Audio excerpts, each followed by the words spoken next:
Bonsoir mes amis, salam alaikum. Donc nous sommes le 27 février 2022 et je vais faire la journée de l'Ouatan اليوم donc la journée de اليوم conflit russo-ukrainien. Réunion demain des ministres de l'énergie européenne. Donc Inch'Allah, ils vont se réunir pour prendre des décisions où ils voient comment ils diront lorsqu'il n'y aura plus de gaz russe. Parce que ça va être chi, puisque donc, ils ont par faute de courage et par faute les pays européens, c'est des couilles molles, ils ont promis au président ukrainien avec le charbon avec, ils sont derrière lui et et après qui cherchent la réponse de Poutine. Maintenant, قاعدين في الكابيتال تاعهم قاعدين يتفلسوا. Nous allons faire ceci, nous allons faire cela, nous allons le ils vont prendre des sanctions. Alors qu'ils savent pertinemment que rien ne peut ébranler Poutine. Rien. Peuvent faire ce qu'ils veulent, mais pour le faire dévier de son chemin. Rajil, il n'y a pas de... Rajil Fahal. Donc, ce qui nous intéresse, c'est aujourd'hui, les Européens, ils vont se tourner vers qui? Ils vont يدوروا ويطيحوا في حجم الجزائر. Troisième producteur de gaz dans le monde. Eh bien oui, الشعب الجزائري باش تعرفوا كيفاش الدنيا. الناس هنا في الجزائر يسبوا في بلادهم وشوفوا كيفاش les Européens vont tout faire باش يدخلوا الجزائر تولي تبيع لهم الغاز. Je n'anticipe pas sur les décisions des dirigeants de Bled. Ils savent ce qu'ils ont à faire. C'est pas la peine de ils savent. L'Algérie a été toujours un pays sage, un pays de conciliation. Et ce qui les intéresse, ce qui intéresse les dirigeants algériens, c'est l'intérêt du pays. Et je voudrais, il faut en tirer profit de façon, bien sûr, financière, cela va de soi, mais de façon politique aussi. Nous sommes visés par certains pays, deux pays principalement, en Europe, la France et Bruxelles. Nous sommes attaqués et la France et Bruxelles permettent à des mercenaires algériens de s'installer sur leur territoire et de s'attaquer à l'Algérie de manière virulente, pas politiquement, d'une vulgarité et appel au meurtre et appel au désordre en Algérie. Aujourd'hui, l'Algérie doit profiter de sa force. Alors, et bien sûr, comme Poutine a profité de sa force militaire pour régler son problème avec l'Ukraine, nous aussi, on doit profiter de notre force que Dieu a donné, le pétrole et le gaz. Il ne faut pas entendre dans leurs bras. Nous avons des exigences. Et j'aimerais bien que l'État algérien se serve de ce conflit pour reprendre sa position de puissance régionale. Je l'espère. Mais je fais confiance aux dirigeants d'Anna, à leur tête, bien sûr, le président Tebboune, le ministre des Affaires étrangères, la Mamara, pour faire en sorte que les pays qui sont ennemis de l'Algérie, la France et la Belgique, on ne parle pas du Maroc. Le Maroc, c'est pas. C'est rien du tout le Maroc, c'est une c'est pas ils n'ont pas la même valeur que l'Algérie, le Maroc, il n'a pas la même valeur. نجمو نديرو بعدا كون يحب تبون يدير لهم كيما دار كون يحب تبون يدير المروك كيما دار بوتين لوكران والله كيف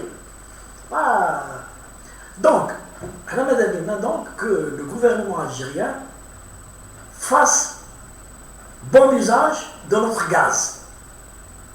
Bon, nous savons tous que nous livrons du gaz à l'Italie et à l'Espagne. Autour, je ne sais pas, autour de 54 milliards à peu près de mètres cubes. 30 et quelques pour l'Italie, 20 et quelques pour l'Espagne. Et les capacités de Tawana, je ne les connais pas, les capacités de Tawana, on peut produire. Je ne sais pas, est-ce qu'on peut vraiment livrer du gaz à l'Europe aujourd'hui?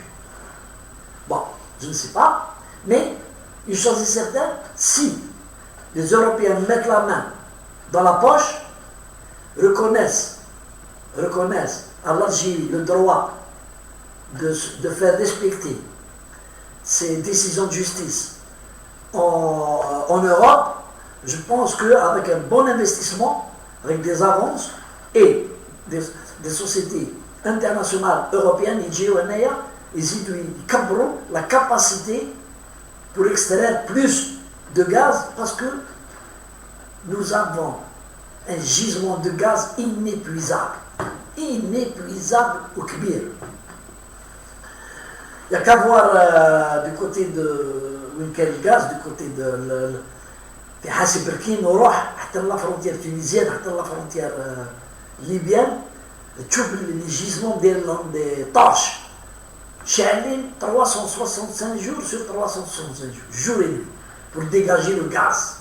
شاعلين des torches tellement il y a du gaz dans les sous-sols taouan.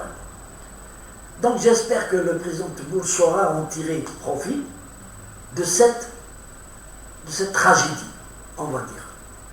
Et il ne faut pas oublier que la Russie est notre ami et un très bon ami à l'Algérie, la Russie. Donc il faut prendre ça en considération. La Russie, c'est un pays qui est notre ami et qui est plus fidèle à l'Algérie que tous les pays européens. Nous savons oublier les pays qui peuvent aider l'Algérie, ils sont fidèles à eux, ne sont pas nombreux. Quelle la Russie, quelle la Chine, quelle la Turquie, quel les pays, le Vietnam, quelle la Corée. Alors, c'est des pays sur lesquels l'Algérie peut compter, mais pas les pays d'Europe. Pas les pays d'Europe. Je regrette. Pas les pays d'Europe. S'il fallait choisir nos alliés, les alliés que je viens d'énumérer, on peut compter sur eux. On peut compter. La preuve nous est donnée à l'Ukraine, à l'Arasso, qui ils l'ont lâché. Et je voudrais profiter aussi pour dire la France, un pays au couilles mort, pays qui n'arrive pas à régler ses problèmes internes, les problèmes des banlieues, les problèmes des islamistes, les problèmes les sans-papiers, elle n'arrive même pas à régler ce problème. Ou dans des problèmes qui la dépassent, en s'alliant derrière l'Amérique, en croyant que l'Amérique est aussi puissante que les cow-boys, les présidents cow-boys. C'était des vrais présidents qui prenaient des décisions. Pas avec Joe Biden. Joe Biden, on dirait une momie. C'est une momie, tu vois. Il ne sait pas ce qu'il fait. Il parle. Et le petit Macron, il te bat. Et nous sommes les décisions de la France. Donc, elle participe, elle participe, c'est normal. Comment trouver les moyens pour sanctionner la Russie, du pipeau. Mais ce qui me fait rigoler, c'est que d'abord, son ministre des Affaires étrangères, Yahdar Wikol, au nom de la France, je dénonce les arrestations qui sont commises en Russie. Poutine, il s'est attaqué à l'Ukraine en lançant ses troupes. Zdam, il a envoyé un pays indépendant et qui fait partie de l'ONU. Il a menacé toute l'Europe et tous ceux qui veulent l'en empêcher d'utiliser l'arme atomique. Et le Drian, il nous raconte des histoires à les manifestants à Moscou. Je dénonce l'arrestation, un vieux schnock, au lieu de parler sur la crise en elle-même et laisser ces petites manœuvres. On dit Poutine est une menace parce que si la Russie c'est un pays indépendant, il ne faut pas l'oublier, c'est un pays indépendant. Et les manifestations sont interdites à Moscou. Il a utilisé les forces de police pour les disperser et arrêter les meneurs. C'est la loi russe qui le dit. Quand vous avez tabassé les gilets jaunes, et vous avez arrêté les gilets jaunes, et vous avez aussi arrêté et gazé et dispersé les manifestants quand ils ont manifesté contre le pass sanitaire. Pourquoi personne ne vous a parlé? Pourquoi Bruxelles n'a pas dénoncé? Pourquoi la Russie n'a pas dénoncé? Vous vous intéressez à un truc qui vous est cher, les droits de l'homme, que vous ne respectez pas dans votre pays, la France. Et vous intimidez les gens, comme vous le faites, en direction de l'Algérie, en direction de la Tunisie, mais pas en direction du Maroc, par exemple, pas en direction d'Israël, par exemple. Pourquoi c'est une demi-mesure? Cela démontre, en tout cas, que la France n'est pas un pays bien dirigé, où on douche une ligne droite. Il agit en fonction de ses intérêts. Le Maroc, quand on a tabassé dernièrement les manifestations qui sont élevées contre le rapprochement Maroc-Israël, la France n'a pas dit un mot.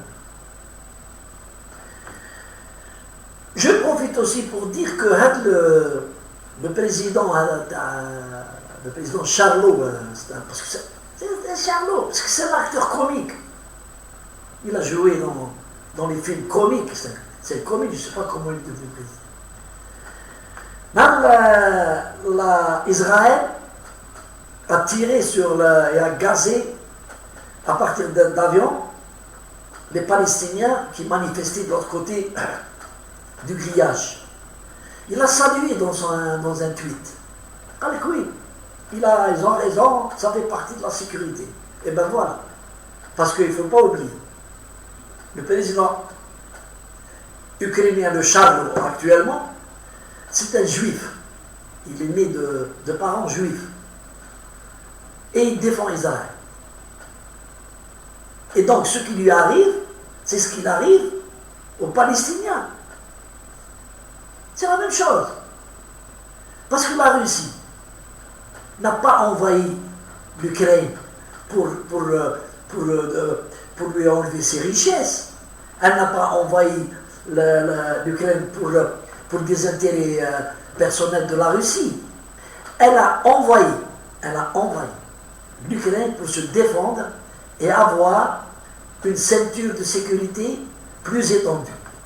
Comme d'ailleurs le faisait chaque fois Israël. Israël avait une devise. Israël avait une devise. Attaquer, s'installer, en faire une ceinture de sécurité de plusieurs kilomètres, après négocier. C'est la Russie, elle a fait ça. Ce président Charlot allait faire rentrer faire adhérer son pays à l'OTAN. Et donc, cela veut dire que l'Ukraine devient base de l'OTAN. Et Poutine a dit, je ne veux pas de ça, parce que dans les accords de Minsk, il n'était pas question de ça. Comment la direction de l'Ukraine, elle fait volte-face, il veut... Pourquoi? Parce que le président Komikada, en fait, il ne dirige rien, c'est pas lui qui dirige, c'est une potiche. C'est les pays de l'Europe et surtout les États-Unis qui dirigeaient l'Ukraine. Depuis, à partir du moment où il y a eu la révolution, la révolution qui a fait que, après, ils ont adhéré à l'Europe. Mais, ils l'ont mis au bout du canon et ils l'ont laissé. Alors, il traite comme un fou. Un président qui a un clash et qui vadrouille la nuit. Donc, j'espère que l'Algérie va profiter, je vous ai dit, de cette aubaine, et surtout pour se faire respecter sur le plan de l'assistance et du respect des conventions judiciaires. Voilà ce qui m'intéresse. Nous avons des mercenaires et des harkis qui sont condamnés par la justice algérienne. Il y a des mandats d'arrêt qui ont été émis contre eux. Il faut que la justice française, les remette à la justice algérienne. C'est tout. C'est ça le respect d'un pays. Si la France ne fait pas ça, cela veut dire que elle ne respecte pas ses engagements et son amitié. Allez, bonsoir mes amis.